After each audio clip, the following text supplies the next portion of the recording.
was-sabiqunal awwalun, dan orang-orang yang terdahulu. Al-awwalun dan pertama-tama. Kerma terdahulu ditambah pertama-tama. Jadi berarti paling awal mula. Minal muhajirin wal ansor, baik dari kaum muhajirin maupun dari kaum ansor. Karena pada awalnya kaum muslimin hanya dibagi dua. Yang pertama muhajirin, yang kedua kaum ansor. Muhajirin adalah kaum Mekah, penduduk Mekah yang dianiaya, yang diintimidasi, yang didolim hampir setiap saat, bahkan termasuk Rasulullah SAW. Sehingga mereka disebut oleh Al-Quran dalam ayat lain, dalam surah Ali Imran ada anisaya, alladzina ukhriju min diyarihim, yaitu mereka yang diusir dari tanah kelahiran mereka sendiri. Maka jadilah mereka kaum muhajirin. Ada muhajirin pertama adalah hanya terdiri dari sekitar 20 orang yang hijrah ke Ethiopia. Kalau sekarang Ethiopia, kalau dalam bahasa tarikh, bahasa Arab dulu disebutnya Habasyah, orang Afrika. Jadi kalau kita nanti melihat peta, tadi panitia nanya, Ustadz periogi bor ente lah supaya tidak nulis ya, ternyata ada peta nih. Jadi kalau ada semacam begini Jazirah Arab kan begini bentuknya, itulah soalnya begitu. Lalu dari sini ada Saudi Arabia gitu kan, ada Irak, terus maju ke agak ke atas ada Iran, ada Jordania, ada Palestina, ada Israel. Berbatasan Israel dengan Afrika. Yang paling depan adalah Mesir. Makanya Saudi Arabia di sebelah sini, Mesir sebelah sini, di tengah-tengah Laut Merah. Sehingga sampai hari ini masih efektif. Bapak Ibu bisa kalau dari Mesir naik perahu saja, melintasi Laut Merah, dan bisa sampai nanti di dermaga Saudi Arabia di Jeddah juga. Dengan sakadap dengan seberapa 28 jam. Sebentar kan? Ya, kecuali kalau Bapak Ibu mau kecepatan kapal laut sama dengan kapal terbang, pek weh. Kacipta atau kekituanana perintah. Lalu di balik Mesir nempel Ethiopia. Jadi kalau kalau Mesir, Ethiopia, Ghana, Uganda dan seterusnya kan, itu sudah benua Afrika. Sedangkan Arab, Iran, Irak dan seterusnya benua non-tah Asia. Jadi cuma dihalangi oleh Laut Merah, tinggal nyeberang ke Afrika. Nah, coba bayangkan dahulu itu muslimin Mekah hanya 20 orang berhijrah ke Habasyah atau Ethiopia. Berarti berpindah benua dari benua Asia ke benua Afrika. Itu hijrah pertama, kemudian nanti ada hijrah kedua, masih ke Habasyah. Nah, hijrah ketiga lah ini hadirin ikhwatul iman, di sini disebut was-sabiqunal awwalun, dan orang-orang yang terdahulu dan paling pertama minal muhajirin, dari kaum muhajirin. Heula kaum muhajirin ada kaumnya. Wal ansor juga kaum ansor, yaitu penduduk Madinah, baik penduduk asli maupun penduduk pendatang, tetapi mereka bergabung untuk menolong dan menerima kaum muhajirin. Kenapa harus ditolong? Karena jangan dianggap hijrah teh juga erek piknik ke Taman Mini. Jangan dianggap hijrah saat itu seperti kita mau piknik ke Taman Mini, ke kebun binatang. Sampai sehari sebelum hijrah kan bikin gorengan dulu, ngalepet heula dengan berbekal segala macam. Ada orang yang nggak suka bekal banyak-banyak karena berat, kan disiapkan kartu ATM. Kalau dulu kan belum ada kartu ATM, belum ada pulsa, belum ada kuota. Semua cek bahasa Sunda mah masih zaman SMS.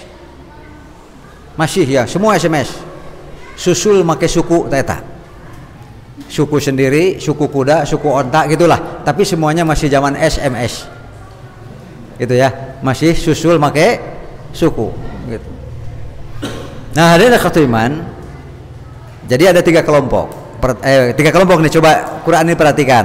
Wassabiqunal awwalun minal muhajirina wal ansor. Pertama muhajirin, yang kedua ansor. Tapi ada kelompok ketiga yang lebih besar. Walladzina taba'uhum biihsanin. Ada kelompok yang justru mengikuti jejak langkah kebaikan dan kesalehan mereka dengan cara yang ihsan, dengan cara yang baik. Kalau tidak ada ayat ini, walladzina taba'uhum biihsan, ari urang nu mana urang moal aya. Makanya kalau Bapak Ibu termasuk yang mengikuti jejak langkah, asar-asar dan peninggalan baik dari para sahabat, insya Allah Bapak Ibu termasuk kepada walladzina taba'uhum bi ihsan. Berarti ibu bapak oge kasebut ku Quran kade. Itu yang harus kita pelihara, biarkan kita tetap disebut oleh Al-Quran dalam cakupan walladzina taba'uhum bi ihsanir radhiyallahu anhum wa radu'an, dan orang-orang yang mengikuti jejak langkah kesalehan mereka. Radhiyallahu anhum, Allah ridho kepada muhajirin, ridho kepada kaum ansor, ridho kepada yang mengikuti kesalehan mereka. Makanya kalau Bapak Ibu selalu begitu istiqomah, itu kan, mengikuti jejak-jejak kesalehan para sahabat, insyaallah radhiyallahu anhum wa radu'an. Allah sangat ridho kepada mereka dan mereka sangat ridho kepada Allah Subhanahu wa taala. Amin gitu, Bu. Amin deh. Amin ya rabbal alamin. Siapa yang paling dulu masuk Islam? Wassabiqunal awwalun, yang dahulu dan pertama-tama siapa? Kalau perempuan Khadijah, kalau laki-laki Abu Bakar. Lebih dulu mana Khadijah dengan Abu Bakar masuk Islamnya? Lebih dulu Khadijah. Maaf, dina palabasahan panghalana Abu Islam lalaki eleh, ibu-ibu juara. Amin Bu, amin. Jadilah juara dan jangan sampai berubah, selalu menjadi yang terbaik. Kenapa saya katakan begitu? Kieu we, gambaran, sekedar gambaran. Bapak-bapak dulu yang ditanya ya Bu ya. Bapak-bapak tahu di dalam Al-Quran bahwa nanti di surga itu bapak-bapak ditunggu oleh hurun ain. Ibu-ibu tolong ditutup dulu telinganya ya, karena ini khusus antara laki-laki. Bapak-bapak tahu ya, di surga nanti ada hurun ain, bidadari cantik jelita luar biasa. Ibu-ibu dia jigana lewat, jigana gitu. Coba bapak-bapak bayangkan, Pak, dengan kulit yang bersih, dari kejauhan saja sudah wangi luar biasa. Matanya yang besar dan belok, tuh bulu matanya yang panjang dan cantik, asli Pak, asli. Bukan dibuat-buat, bukan disambung. Jadi bukan extension. Ini asli. Terus ke bapak-bapak dari kejauhan sudah senyum yang paling manis. Bisa dibayangkan bapak-bapak, jangan lupa bapak-bapak ditunggu oleh hurun ain, bidadari surga. Bapak-bapak hayong ke surga apa? Hayong naon? Tah, ibu-ibu, jadi ibu-ibu harus tahu, begitulah aslinya bapak-bapak. Tetapi ibu-ibu, ada Ummu Habibah, ada Ummu Salamah, ada Aisyah pernah bertanya kepada Rasulullah, ya Rasulullah, wahai Rasulullah, ayyul afdol, mana yang lebih baik, mana yang lebih cantik, mana yang lebih menarik, mana yang lebih indah? Apakah bidadari surga yang sudah nyampak di sana, yang menunggu ketika dalam surah Az-Zumar? Coba lihat nanti terakhir ya, Az-Zumar menjelang terakhir, wasiqal ladzina taqau ila rabbahum ila jannati zumara, wasiqal ladzina taqau rabbahum ilal jannati zumara, dan nanti akan digiring, dihantar Orang-orang yang bertakwa kepada Allah Subhanahu wa taala, istiqomah, bertahan selama hidupnya, bukan tanpa godaan, rintangan, karasep, kabeuki, tapi semua kalah dengan keistimewaan, istiqomahan dirinya. Karena ia menyadari harus berombongan nanti sebagai orang-orang yang takwa. Hatta idza ja'uha wa futihat abwabuha. Sehingga ketika orang-orang yang takwa ini datang menuju surga, memang pintu surga lebih dulu telah terbuka. Kabayang Pak, Ibu? Eta teh luasnya pintu surga teh sekira-kira dari perbatasan Arab ke Yaman. Sapantona teh. Wa futihat abwabuha wa qala lahum hasanatuha, para penjaga langsung kadari ieu mangga. Dan nanti ada orang-orang tertentu 8 pintu surga yang masing-masing ada penjaganya, semua disebut malaikat Ridwan. Wa qala lahum khazanatuha, artinya berkata para penjaga pintu surga, yakni malaikat-malaikat kada malaikat Ridwan teh ulah disebut hijinya, da itu mah nama malaikat. Malaikat Ridwan. Lamun sim kuring mah wawan gitu. Eta cenah si wawan ka dieu mangga. Bade pantun nu mana nu ieu mangga, nanti akan ada orang yang diperebutkan oleh seluruh malaikat penjaga pintu surga. Mereka ingin pintu surganya dimasuki. Saha eta teh cing di antarana? Al mar'atus sholihah.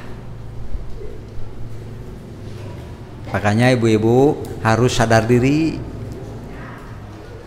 bahwa diri ibu-ibu ini adalah yang memungkinkan dan besar peluangnya untuk nanti diseru oleh para malaikat dari seluruh pintu surga sampai disuruh milih. Nu sajen mahararese hiji pantogenya. Ibu-ibu bisa dipanggil dari 8 pintu surga. Ibu-ibu siap, Bu? Siap? Rada ngaheuleung heula siap henteu nya. Itulah gampangnya al-mar'atus sholihah.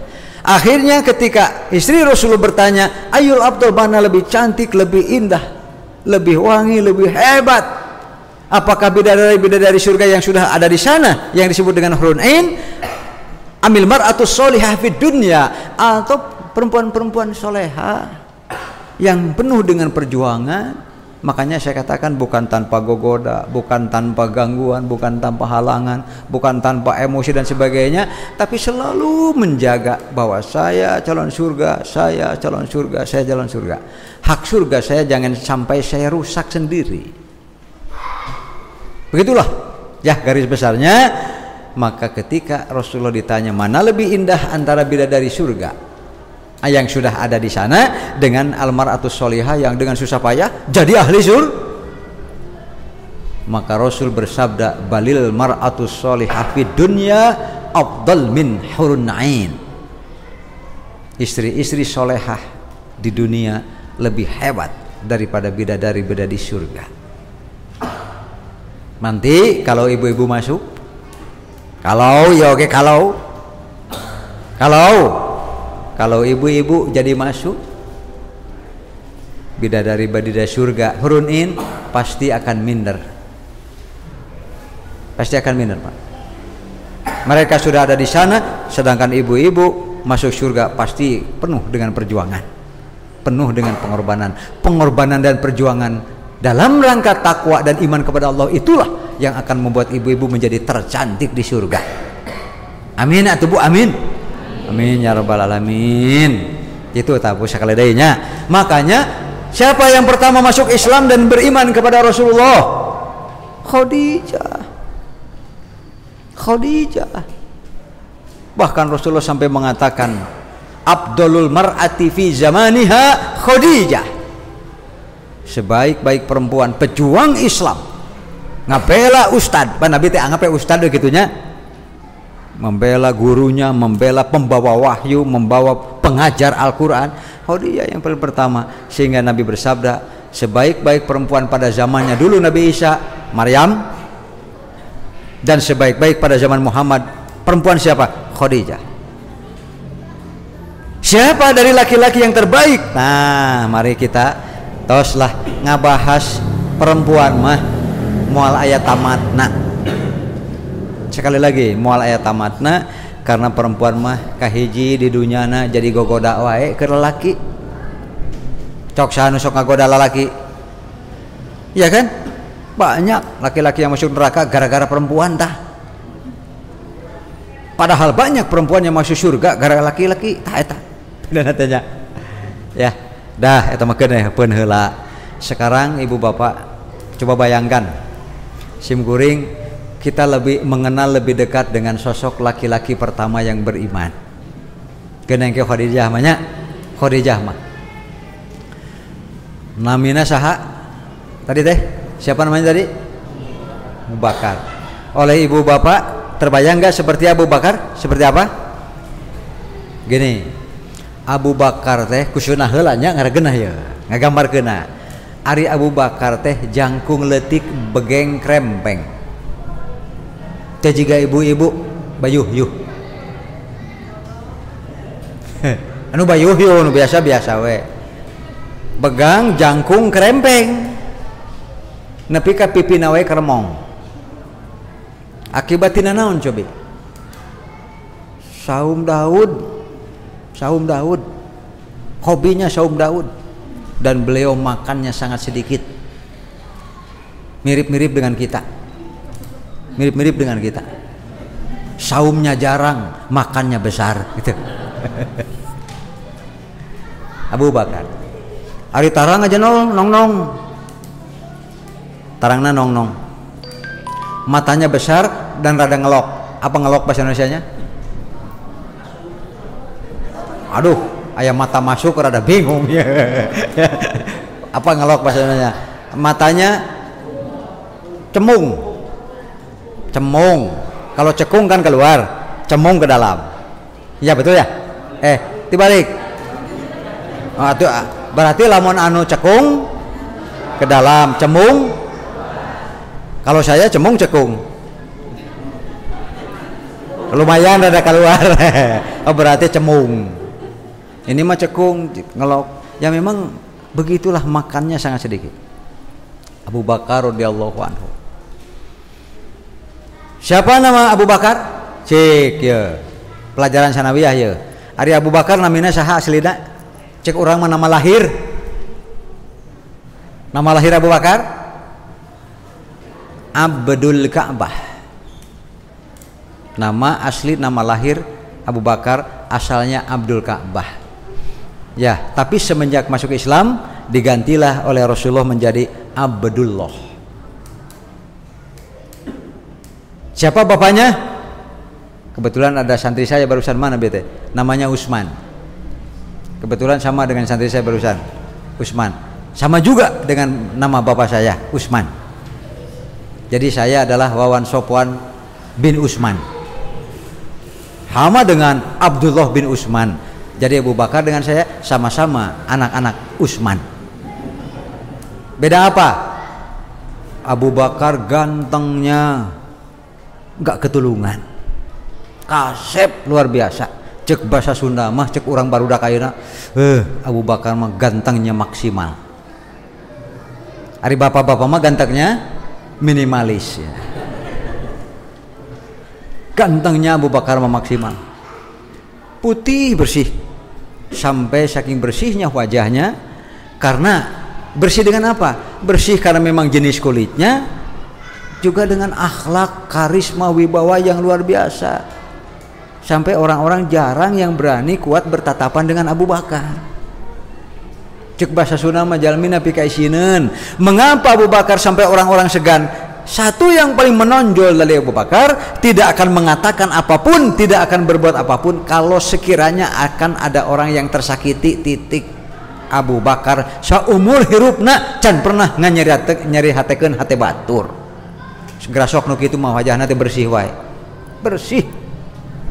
Geus teu kudu make jeung ngahaja. Ininya agak merah-merah. Abu Bakar teh putih bersih, yeuna rada kemerah-merahan. Nya sami jeung ibu-ibu pun sok aya nya. Aya ibu bage ngan ari ibu-ibu mah beureumna teh ku bless on.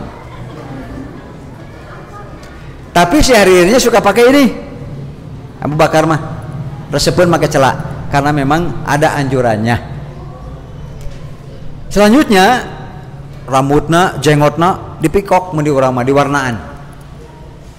Yang paling disukainya berem atau hejo. Kusimburing ge teh diturutan. Ngan Ari Abu Bakar mah beki gagah dikitukeun teh. Aduh, kabayang sim kuring. Buk di bereuman, jangot di hejoan, cek sararea Gusti. Paling-paling komentarna naon cing? Nah, cenah Ustaz Afwan teh jadi kitu tuh. Padahal sebetulnya bagus. Apalagi kalau mau perang menghadapi musuh. Bapaknya Abu Bakar yang bernama Utsman teh, lalu dia punya kunyah. Kunyah seperti Abu Bakar kunyah. Namanya Abdul Ka'bah. Masuk Islam diganti jadi Abdullah. Punya kunyah. Kunyah teh sebutan karena dia memiliki anak. Suka disebut dengan Abu, lalu disebut nama anaknya Abu Bakar. Bakar artinya gadis belia yang cantik. Saha ari gadis belia yang cantik teh? Aisyah. Alias Abu Bakar teh berarti bapana. Saha ngaran asli Abu Bakar teh waktu lahir? Abdul Ka'bah. Masuk Islam diganti jadi lamun ulangan ibu-ibu 10. Oh, hebat ibu. Ya. Hadirin, tos rada kabayangnya. Abu Bakar teh hadirin ikhwatul iman. Saya catat. Tadinya mau saya bukukan, tapi saya coba kemungkinan tidak akan terlalu besar bukunya. Ada 20 keistimewaan Abu Bakar dibanding dengan sahabat lainnya. Sekali deh ya, keistimewaan Abu Bakar dibanding dengan sahabat lainnya, bukan dibanding dengan kita. Guys, urang mantong dibanding-banding, karena kita ini memang tidak ada bandingnya. Teuing ari alus jeung goreng nama gitu. Kita ini tidak bandingnya. Ada 20. Contoh, Abu Bakar adalah sosok laki-laki yang nanti akan diperebutkan oleh para malaikat Ridwan. Dari 8 pintu surga ini, semua malaikat memanggil Abu Bakar. Abu Bakar, ieu panto abdi yo. Abu Bakar, ieu panto abdi yo. Pantu kami masuki para buat malaikat tah. Nya jiga ibu-ibu solehah tadi. Ibu-ibu solehah. Kieu ibu-ibunya supados gampil. Ibu-ibu lapanya? Ibu-ibu heula. Ibu-ibu mah da mun ditanya teh ngajawabna gancang jeung tarik biasa nama. Ibu-ibu mah ciri khas. Ibu-ibu nyaah teh ka Abu Bakar nyaah. Nyaah ka Abu Bakar teh. Hoyong benak sareng Abu Bakar hoyong. Kadangu Pak. Kadangu teh. Nanti kita akan tahu apa tanggung jawab suami. Kalau bapak-bapak memimpin istri tapi tidak berhasil mempertemukan istri bapak dengan Abu Bakar, bapak ge moal aya dirinya. Moal panggil jeung Abu Bakar. Dabongan teu mimpin pamajikan dengan benar. Sok taros. Hoyong penak sareng Abu Bakar hoyong. Hoyong tagih ka salaki ibu. Iya. Lamun sakirana teu mampu mawa ibu penak jeung Nabi, penaknya Abu Bakar, geus bapak neangan deui ka ditu gitu. Nah, abah syair ibu. Geus neangan deui ka ditu. Teu balik jadi salah kita tak kitu. Tah hadirin khatiman yang Allah Subhanahu wa taala. Jadi Abu Bakar pernah satu ketika begini. Kata Rasulullah, siapa yang hari ini saum? Pernah dengar hadis itu? Qala Abu Bakrin, anak saya Rasulullah saum. Kebetulan alhamdulillah. Man at'ama miskinan al-yaum, siapa yang hari ini menolong miskin, membantu anak yatim, siapa? Para sahabat lagi diam, Abu Bakar guys, anak. Ini pada hari yang sama nih. Dua tah nu geus dipeke ka Abu Bakar. Siapa yang tadi malam sholat malam? Abu Bakar. Yang lain belum menjawab. Kebetulan Abu Bakar. Jadi anak, Gusti lu. Siapa yang hari ini mengurus jenazah sampai dikuburkan? Baru pulang setelah benar-benar selesai upacara penguburan. Abu Bakar lagi, anak. Kata Rasulullah, rezekinya luar biasa hai Abu Bakar. Siapa yang pada satu hari terkumpul 4 amal ini, besar harapan dia akan dipanggil dari semua pintu surga. Di situ Pak, diurangi bisa jadi aya nu aya kan. Contoh ya, contoh kalau kayak saya seperti begini, orang balikkan ya nama. Siapa yang tadi siang tidak saum? Anak atunya sing tarik atuh anak gitu.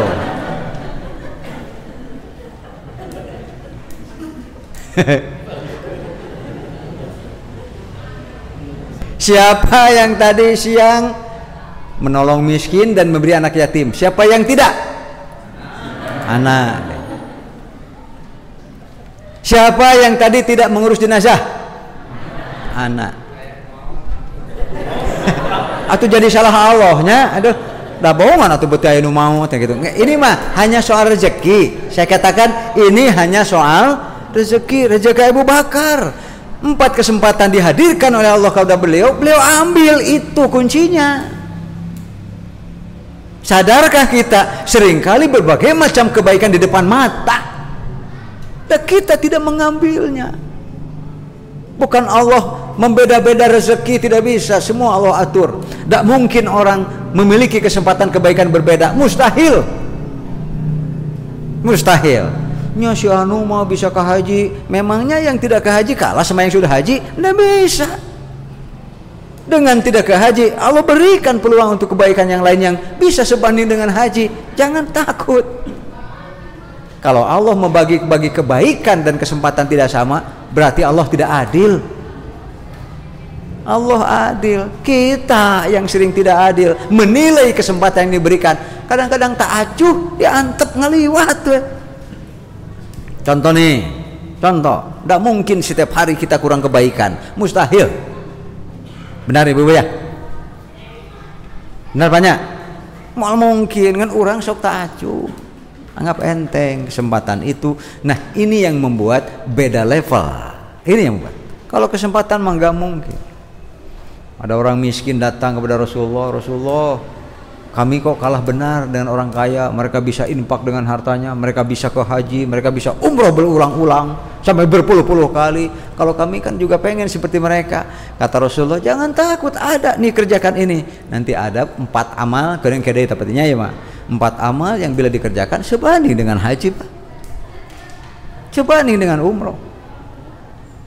Itu ya kan heula eta mah nanti lagi. Tapi intinya adalah contoh.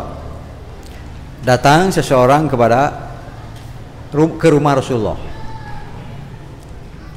Rasulullah lagi di masjid. Akhirnya Aisyah diberitahu bahwa ada tamu. Dia mengatakan, ana ja'i lam akul mundu ayyam. Saya lapar sekali, belum dapat makan setelah beberapa hari ini. Tapi Aisyah tidak mau, tidak bisa menemui tamu itu. Dia cuma menyampaikan pesan kepada seorang jariyah, anak kecil perempuan. Sampaikan kepada tamu, mohon maaf, di rumah ini juga kebetulan lagi tidak ada makanan. Pulanglah Rasulullah, dan tadinya siangnya saum Rasulullah, maghrib setelah minum dulu, kemudian beliau mengimami. Pulang dari mengimami, Rasulullah bertanya, rupanya beliau tahu bahwa tadi ada tamu. Aisyah, apakah tadi ada tamu? Naam ya Rasulullah. Apa yang dia katakan? Anak ja'ilam akul mundu ayyam. Orang itu mengatakan, saya lapar, tidak makan beberapa hari. Terus kamu kasih tidak? Lah ya Rasulullah. Mengapa tidak dikasih? Karena hanya ada tinggal sekerat roti kering, sekerat roti kering kecil buat makan Tuhan. Karena Tuhan kan sudah saum, baru minum air gitu. Apa Aisyah salah? Beliau khawatir salah, gitu kan? Khawatir salah wajar. Tapi menurut Rasulullah salah. Kenapa tidak punya sangka baik kepada Rasulullah bahwa kalau diberikan pun Rasul akan berterima kasih? Bisa dipahaminya? Itu hanya soal komunikasi dan pemahaman saat itu. Aisyah tidak salah sebetulnya, karena memang dia saking sangat hormatnya kepada suami dan dia tidak mau bertindak sendiri. Nanti kalau apa-apa disalahkan kan gak enak.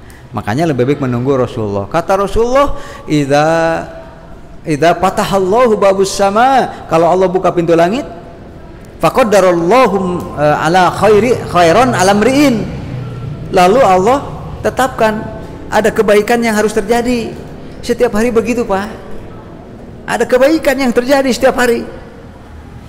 Wa insyaallah takuni miskinan, engkau jangan jadi perempuan miskin.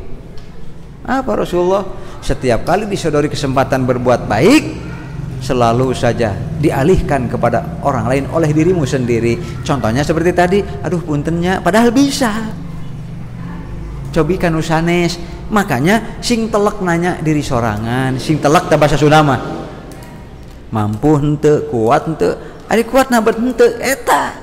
Salahna orang teh sanes rezeki Allah, ti Allah nu kurang, tapi seringkali keinsafan dan kesadaran kita ndak ada yang orang yang Allah beda-bedakan. Tak itu hadirin sanu hari ini tidak saum gitu. Nah, satu ketika Abu Bakar Umar bin Khattab, cek bahasa Sunda mah, kan kata Allah, kata Rasulullah, la hasada illa fisnataini, tidak boleh hasud, tidak boleh ghibthah kecuali dua. Yang pertama ghibthah, hasud kepada ahli ilmu, abdi ge hayang pinter, hayang ngarti karena Quran teh jiga kitu pek mikir kumaha carana supaya apalan Quran nyusul, ilmu tafsirna nyusul, ilmu sok susul, hasud baik. Ulah hasud karena kabangharanana mata hareeng, mata gering, mata panas tiris. Beda dengan tertarik dengan seseorang karena ingin saya pun pinter ngerti seperti itu. Ku agama ge nu kitu mah pek. Nu kadua, rajulun lahu malun, ada orang kaya, silahkan ghibthah. Ternyata dia infaknya luar biasa. Infaknya luar biasa. Nah, Abu Bakar, Umar pernah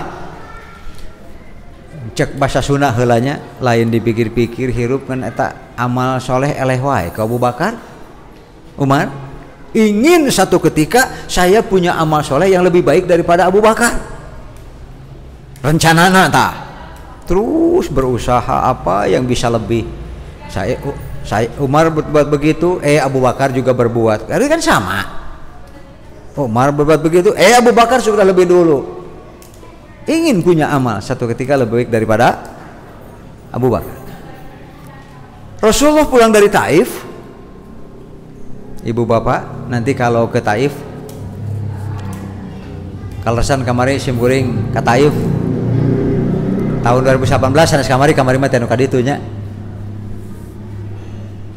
Dan baru jadi di Taif teh yang terkenal sampai hari ini adalah Delima Taif, Ruman Taif. Bararadag teu kudu nungguan beureum, hejo keneh wae ge eta Delima Taif, lamun dibelah kitu teh Pak. Dikerawat kurang cenah bari jil dari mana teh? Aduh, eta digegel teh nya amis nya kareueut, sikina teh ngepros, bayangkeun. Tosnya sakedeungnya bayangkeun anak tos. Nah, nanti kita ketika pulang teh di sisi jalan teh antara gunung-gunung raksasa ada batu besar yang di situ dulu Rasulullah bersandar sampai ketiduran dengan luka-luka di sekujur tubuhnya karena dilempari, digebuk, disia-sia, diusir gitu kan oleh penduduk Taif yang didakwahi oleh Rasulullah. Beruntunglah ditolong oleh seorang pendeta. Dia penjaga kebun anggur, memberikan sekeranjang kecil anggur dan memberikan air minum kepada Rasulullah. Dan saat itu pun pendeta itu masuk Islam di Taif. Itu sejarahnya. Tapi singkatnya, pulanglah Rasulullah ke Mekah dan masih dengan luka-luka di sekujur tubuhnya. Secara diam-diam dikumpulkan para sahabat. Maksudnya asalnya mengapa Taif yang dipilih? Karena Taif itu ibarat kalau di kita Pangalengan, Ciwidey, Lembang. Daerah dingin, subur luar biasa. Ekonominya berputar secara lancar. Rata-rata per kapitanya pendapatannya lumayan penduduk Taif waktu itu. Jadi kalau dalam pikiran Rasulullah Taif berhasil didakwahi, lalu kaum muslimin hijrah ke Taif, langsung bisa besar agama Islam dengan dukungan ekonomi yang luar biasa. Begitu tadinya. Ari pek teh tak gitu. Air susu dibalas dengan air, diajak ke surga, kalka maledogan. Lalu Rasul mengatakan kemungkinan kita akan merencanakan hijrah dan tidak akan lama lagi coba akan kita pilih Yasrib. Selanjutnya Rasul membentuk tim untuk naon sebutnya teh survei lapangan gitu. Survei lapangan dan sekaligus mengkondisikan Yasrib saat itu yang kemudian diberi nama Madinah. Gitu. Survei. Begitu mendengar Rasulullah sudah membentuk tim survei, tim investigasi, survei kelayakan apakah bisa dipakai hijrah atau tidak, Abu Bakar sudah berpikir, wah kudu nyiapkeun infak yeuh keur danana hartosnya. Maka Umar keheulaanan jigana poe ieu tah bakal boga amal leuwih alus ti Abu Bakar. Semangat luar biasa. Pulang ke rumah. Bebeb, ngecek orang sama istriku, anak-anakku, kumpulkan dan hitung seluruh harta yang kita miliki. Kaum muslimin akan berhijrah. Tinggalkan sajalah sebagian. Kita infakkan untuk Islam. Semua istrinya mendukung, anak-anaknya mendukung, sampai akhirnya setengah dari seluruh harta, lamun boga 100 miliar tema 50 miliar buleneng. Tah kanggo Islam dan dipakai modal untuk hijrah kaum muslimin. Umar dengan naon sebutnya cek bahasa Sunda mah reueus. Nya apa bahasa Indonesianya reueus, Pak?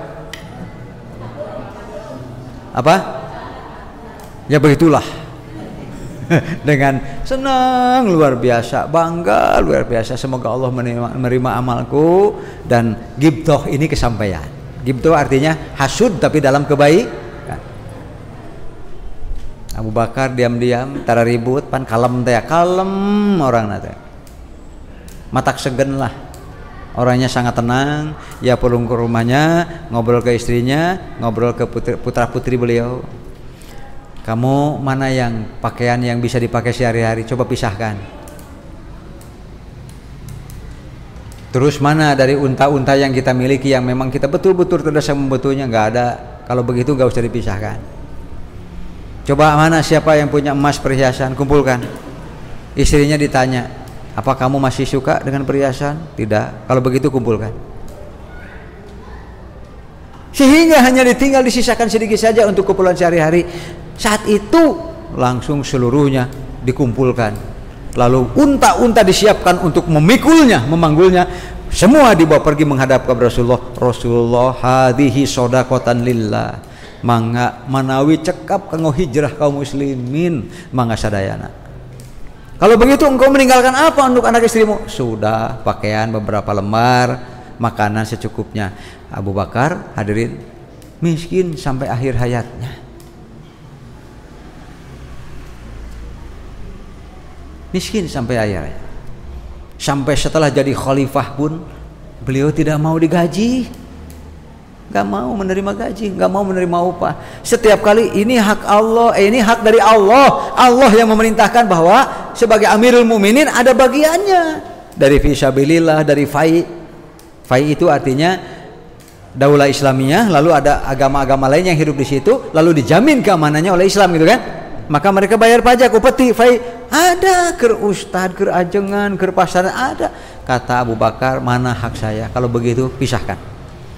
Benar dipisahkan dari Abu Bakar. Lalu Abu Bakar mengatakan hadihi shadaqatan lillah. Wios ku abdi ditampi tapi ku abdi dilebetkeun ke Baitul Mal, biarkan untuk kemajuan Islam. Dari mana Abu Bakar sehari-harinya? Abu Bakar sehari-harinya sebagai khalifah masih kerja panggul. Asa moal kataekannya Pak? Moal kataekannya beratnya. Jika Jokowi lah, kena yang Jokowi, mana tapi tadi gaji, tete di PKB geng gitu. Jika anggota DPRD orang pan, waktu dibayar teh pan, wios, engal taekun. Aduh hadirnya. Ibu-ibu, bapak-bapak, hayong penaksana Abu Bakar, hayong. Ulah jauh teuing amal atuh. Nya atunya. Itulah Abu Bakar radhiyallahu anhu. والسابقون الأولون من المهاجرين والأنصار. Itu bacaan ke sahabat-sahabat lain agaknya. والذين اتبعوهم بإحسان رضي الله عنهم ورضوا عنه وأعد لهم جنات تجري تحتها الأنهار خالدين فيها أبدا ذلك الفوز العظيم. Hadis pertama, An Abi Sa'id, dari Abu Sa'id, maksudnya Abu Sa'id Al-Khudri radhiyallahu anhu, anna Rasulullah, ini hilang nih ininya, berarti di komputer rentalnya nggak ada simbol Arabik, nah gitu kan, di teh kedah nama ya teh radhiyallahu anhu sallallahu alaihi wasallam, anu ngagulung teh geuning sallallahu alaihi wasallam, nggak ada di sini. Jalasa alal mimbar, Rasulullah duduk di atas mimbar. Dan ini adalah merupakan peristiwa yang disebut dengan peristiwa kejadiannya pada Haji Wada. Haji Wada artinya haji perpisahan, karena di situ Rasul berkali-kali mengucapkan pamitan kepada umat beliau, dan hanya bisa dipahami oleh orang-orang yang cek bahasa Sunda mah surti, aiku umum mah belum kepaham. Di atas mimbar ini di Arafah, tanggal 9 Hijriah, tahun ke-10, hari Jumat. Karena wukuf Arafah Rasulullah saat itu jatuh pada hari Jumat, tanggal 9 Zulhijjah pada tahun ke-10 Hijriah. Setelah Zulhijjah kan habis tuh, karena itu dalam diri kita sama dengan Desember itu tuh ya, alias bulan ke-12. Habis Zulhijjah masuk langsung Muharram. Muharram teh lamun dina eta mah Januari, alias bulan ke-1. Gitu. Ya. Kemudian hadirin ikhwatul iman, Rasulullah mengucapkan begini di atas mimbar di Arafah. Katanya, Abdun khayyarahullah, ada seorang hamba yang telah diberi pilihan oleh Allah Subhanahu wa taala, baina ayyutiyahu zahratad dunya, apakah masih ingin menikmati kesenangan dunia ini, wa baina ma indahu, atau segera memilih untuk berada bersenang-senangnya dengan Allah Subhanahu wa taala. Nah, setelah menerima ayat itu, nah inilah reaksi Rasulullah. Setelah menerima ayat yang terakhir, dan tidak akan ada lagi ayat firman Allah yang turun.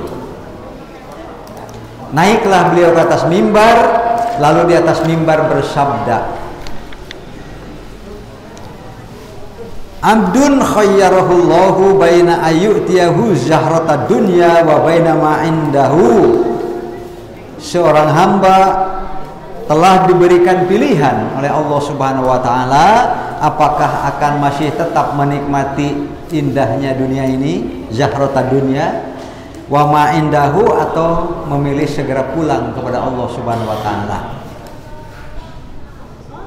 Ternyata Nabi itu ditanya dan ditawari, apakah masih mau di dunia atau segera maut. Itulah kalau dengan bahasa yang vulgar. Kemudian fakhtaro, lalu hamba itu telah menentukan pilihan ma indahu, apa yang ada di sisi Allah Subhanahu wa taala. Kartosnya ayeuna mah kurang. Dalam keadaan demikian, fabaka Abu Bakrin, maka Abu Bakar menangis. Justru yang paling pertama menangis Abu Bakar. Orangnya sangat sensitif, ilmunya paling tinggi, mengerti situasi dan kondisi apa yang sesungguhnya sedang terjadi. Jadi bahasa Sunda heula nya, ku batur mah can karasa yen Rasul teh pamitan. Abu Bakar lah yang paling mengerti saat itu bahwa Rasulullah sebenarnya mulai berpamitan. Fabaka Abu Bakrin, maka nangislah Abu Bakar. Rasulullah di atas mimbar, Abu Bakar di bawah. Abu Bakar nangis. Begitu Rasulullah melihat Abu Bakar, wabaka, Rasulullah ke nangis udah. Faqala fadainaka bi abaina wa ummahatina. Singkat saja, demi Allah, fakana Rasulullah SAW huwal mukhayyar. Kata Abu Bakar, saya mengerti siapakah yang diberi pilihan oleh Allah itu. Itulah Rasulullah Sallallahu Alaihi Wasallam.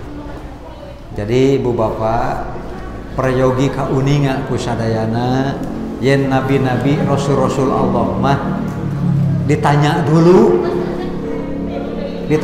sebelumnya, apakah masih di dunia, masih ada urusan, masih betah gitu kan. Tapi kalau kita mah tidak usah ditanya. Apa yang dipilih oleh Rasulullah? Fakhayyaru ma indahu. Ternyata Rasulullah memilih untuk segera pulang kepada Allah Subhanahu wa taala. Untuk apa? Toh tugas sudah selesai. Wahyu terakhir sudah selesai. Sahabat-sahabat yang hadir pada Haji Wada, yang menurut catatan tarikh 100.000 orang. Di Mina ditanya juga oleh Rasulullah sekali lagi, ayyuhan nas hal ballagatu risalata rabbikum, hai manusia yang hadir, sudahkah aku sampaikan amanah Allah kepada kalian? Kan semuanya menjawab na'am. Sekali lagi kata Rasulullah, hal ballagtu risalata rabbikum, sudahkah aku sampaikan amanah risalah Allah kepada kalian? Qalu na'am. 3 kali ditanya na'am, na'am, na'am. Akhirnya Rasulullah menunjukkan telunjuk ke langit, Allahumma syhad, Allahumma syhad. Jadi ya Allah, aku segera pulang. Saksikanlah ya Allah, semua umatku mengatakan sudah amanah disampaikan semua. Nangis Abu Bakar. Yang lain belum nangis, belum bisa nangkep. Kenapa? Sebab dalam pikiran mereka, contohnya Abu Sa'id Al-Khudri yang meriwayatkan hadis ini, pada riwayat Bukhari lainnya mengatakan, kenapa harus nangis Abu Bakar? Kenapa nangis? Kalau saya ditawari oleh Allah, apa mau pulang kepada Allah dengan diridhoi, artinya pasti masuk surga. Atau masih di dunia yang harus masih banyak godaannya, pidosaunana, saya akan segera memilih pulang kepada Allah. Ayo Bu Bapak, kalau kita ditawari oleh malaikat, dengan mual teh orang memual ditanya, kira-kira lamun orang ditanya, ibu-ibu, kumaha ibu-ibu, bade di dunia heula, tapi bade mulih gitu sok. Pasti jawabnya naon? Engke heula. Jadi ibu bapak teh, punten di dunia teh betah keneh, atau betah pisan. Sakali dia betah, sing jujur, yang jujur. Betah, masih keneh betah pisan. Nu mana? Sakali dia betah keneh betah pisan. Bohongnya. Pasti betah wae. betah keneh betah wae lah. Sakitu geus kolot ini. Ayo we diulang tahunkeun. Semoga panjang umur. Cek sini teh aing teh kudu nepi ka iraha. Tah sia diciwit ge geus teu karasa aing mah cenah. Aduh. Uyut saya waktu wafat usianya 110 tahun. Uyut perempuan. Kalau uyut laki-laki waktu wafat masih muda, 90 tahun. Gitu. Ingat itu waktu padahal sudah 100 tahun, tapi dulu rumah saya di Malai R5, terus pindah ke Gemuruh. Uyut saya rumahnya di Lengkong Buah Batu. Deket dia banyak. Lengkong, deket Bojong Soang. Jalan kaki ke Malai R, ke Gemuruh jalan kaki sendirian. Udah 100 tahun. Jadi dipikir-pikir ya Bang, simpuring teh turunan panjang umur. Tak gitu. Simpuring panjang. Aduh Kak. Duh kan nyangakeun we soal maut mah istuning rahasia. Ibu percanten yakin rahasia Allah? tos ragu-ragu matak sim kuring mah ikhlas bade ikhlas we ge bade ibu-ibu teh heula pek ikhlas atuh kebaelah Ustaz Paneri bios ikhlas dah. Inilah Abu Bakar. Kemudian faqana Rasulullah SAW wal mukhayyar wa kana Abu Bakrin a'lama nabihi. Abu Bakar teh di antara para sahabat yang paling banyak ilmunya, yang paling dalam pemahamannya. Tata di antara keistimewaan Abu Wa qala Rasulullah SAW, Rasulullah bersabda, inna amanan nas, sesungguhnya yang paling amanah di antara manusia, alayya, terhadap diriku, fi malihi wa suhbatihi, baik dalam hal harta maupun kesahabatan, yang paling amanah terhadap diriku, kata Rasulullah, Abu Bakar. Paling amanah, paling habis-habisan membelanjakan hartanya membela dakwah Rasulullah. Kata Rasulullah, walau kuntum muttakhidan khalila, kalau saya diizinkan, pilih coba manusia yang paling dekat, yang paling kamu kasihi siapa? Kalau diizinkan, kata Rasulullah, lattakhadtu Abu Bakrin khalila, pasti akan aku pilih Abu Bakar sebagai manusia terdekat dan terkasih saya. Ngen ku Allah teu diizinan. Katanya cukup saja dengan ukhuwatul Islam, bahwa Rasulullah dengan Abu Bakar diikat dengan ikatan yang paling kuat adalah persaudaraan Islam. Itu tadi. Walakin ukhuwatul Islam la tubqayanna fil masjidi al khawha, tidak tersisa lagi di masjid ini pintu-pintu yang masuk ke rumah, pintu-pintu yang langsung masuk ke rumah. Karena dulu sahabat-sahabat banyak yang bikin rumah-rumah kecil nempel ke masjid, sehingga kalau mau ke rumah dari luar jalan masjid, kalau mau keluar dari rumah jalan masjid. Dulu begitu banyak yang bikin. Akhirnya kata Rasulullah, tutup semuanya, disisakan dua saja, pintu yang masuk ke kamar Rasulullah dan pintu yang masuk ke kamar Abu Bakar. Jadi paham ya? Sehingga ketika Rasulullah sakit, ternyata memang maksudnya semua urusan selama Rasulullah sakit selesaikan oleh Abu Bakar. Itulah diantara keistimewaan juga dari Abu Bakar. Kemudian hadis nomor 2, an Qatadah anna Anas bin Malikin, dari Qatadah, dari Anas, bahwasanya Anas bin Malik radhiyallahu anhu, semoga Allah senantiasa meridainya, haddatsahum, menceritakan kepada mereka, anna Nabiyya sallallahu alaihi wasallam sa'ida Uhudan, suatu hari Nabi naik ke Gunung Uhud. Bapak Ibu, cung anu tos ningali langsung Gunung Uhud, cung. Gunung Uhud ngacung saung teu sadakoh acan. Gunung Uhud dari ieu mah gunung ieu mah alit atuh. Gunung Uhud lebih besar, kokoh megah gitu kan, tinggi dan bersemu merah. Batu-batuna teh semua aya nu rada bareureungan. Cek tukang dongeng eta teh cenah getih darah syuhada naik ka luhur. Deh, nah aya getih naik sagala. Meskipun transfusi darah katanya. Eta mah wadul nu kitu banyak. Rasul naik ke Uhud. Wa Abu Bakrin wa Umar wa Utsman. Saha wae sakali deui. Naik ke Uhud teh Nabi, Abu Bakar, Umar, Utsman. Begitu Nabi, Abu Bakar, Umar, Utsman naik ke Gunung Uhud yang sedemikian besar dan raksasa, parojapa bihim, ngadeg-deg ta Gunung Uhud tah, ditayakan ke opatan. Apa sikap Rasulullah ketika Gunung Uhud ngadeg-deg? Sok, ibu-ibu, bapak-bapak, aya dinya gunung mangahang, gunung teh. Gunung, hok naik kadinya, terus gunung ngadeg-deg, rek kumaha tah? Oh, nana umpat teh, lalu umpatnya.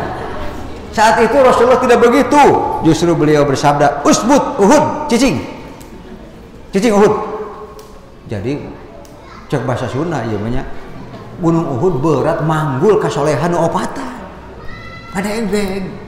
Hadirin, ngadeg-deg ta Gunung Uhud ge ta. Usbut Uhud, cicing.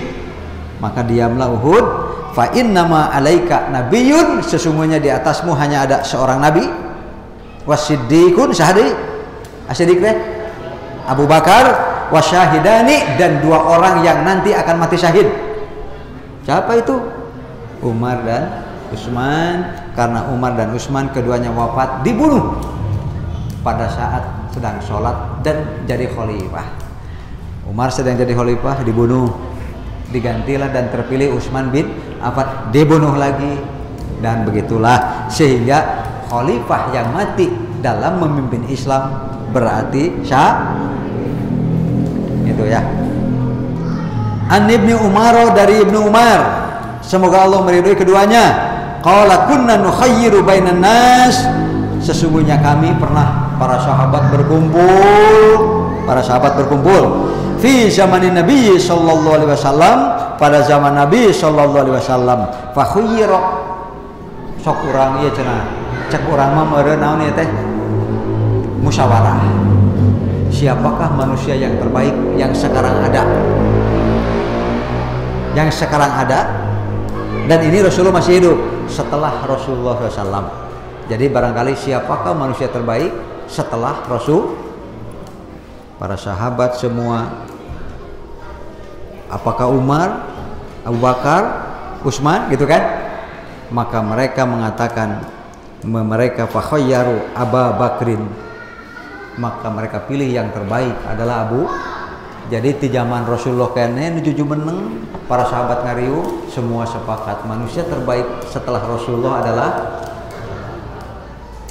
luar biasanya ya, jalmi teh ya, si begeng teh ya, begeng atuh ya, keren kan.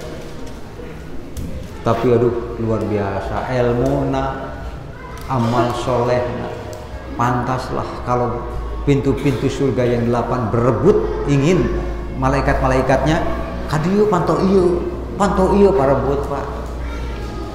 Kade urang ge diparebutkeun deh, tapi ku pantau neraka entah. Naudzubillah min dzalik. Tos we eta mah mangga kahandap ada satu peristiwa di mana Rasulullah hijrah. Hijrah dibagi 3 kelompok. Ada kelompok Umar bin Khattab 20 orang, 18 orang ditambah menyusul 2 orang di perjalanan, itu lebih dulu ke Madinah sampai.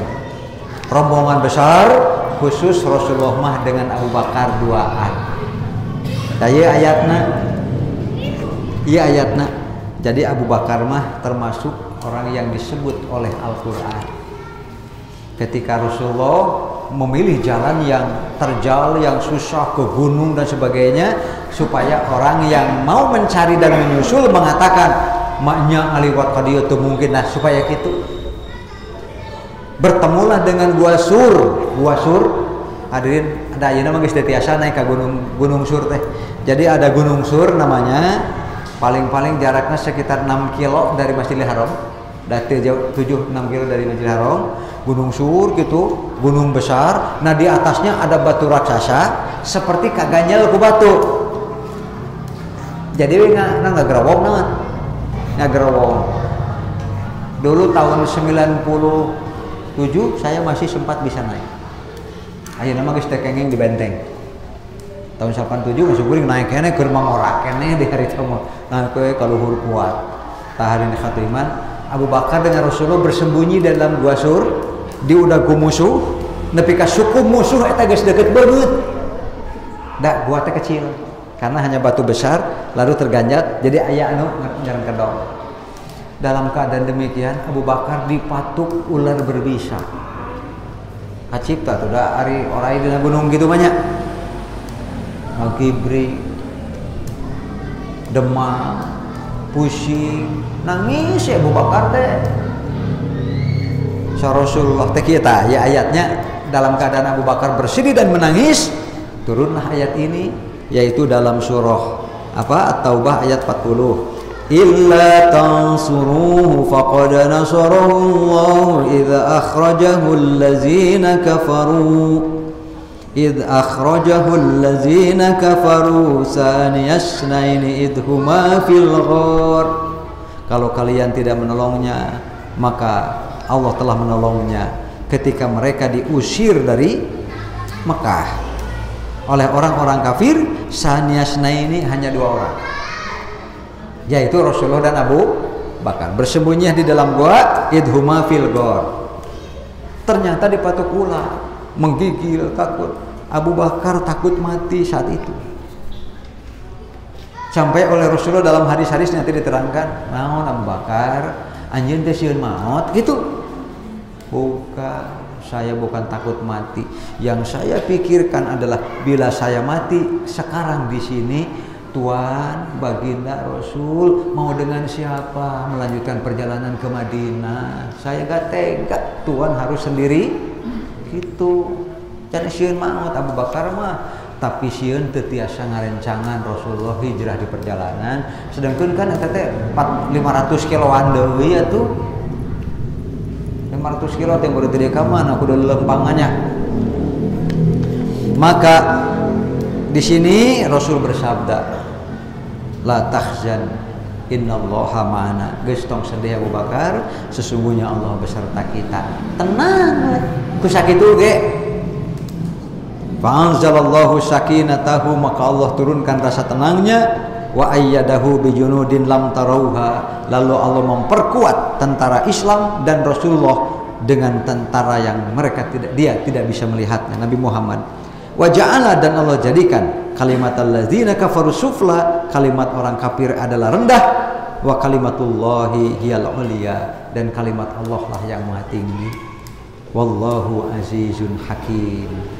Abu Bakar radhiyallahu anhu ngan sim kuring boga harapan teh masuk kanu ieu. Coba as-sabiqunal awwalun minal muhajirin wal ansor. Tapi ada kelompok kaum yang ketiga, walladzina taba'uhum bi ihsanin, dan orang-orang yang mengikuti mereka dengan secara baik sekali, radhiyallahu anhum wa radu nya atuh urang teh mudah-mudahan kalabat ka kelompok anu mencintai para sahabat, lalu kita mengikuti jejak-jejak baiknya sesuai dengan kemampuan kita masing-masing.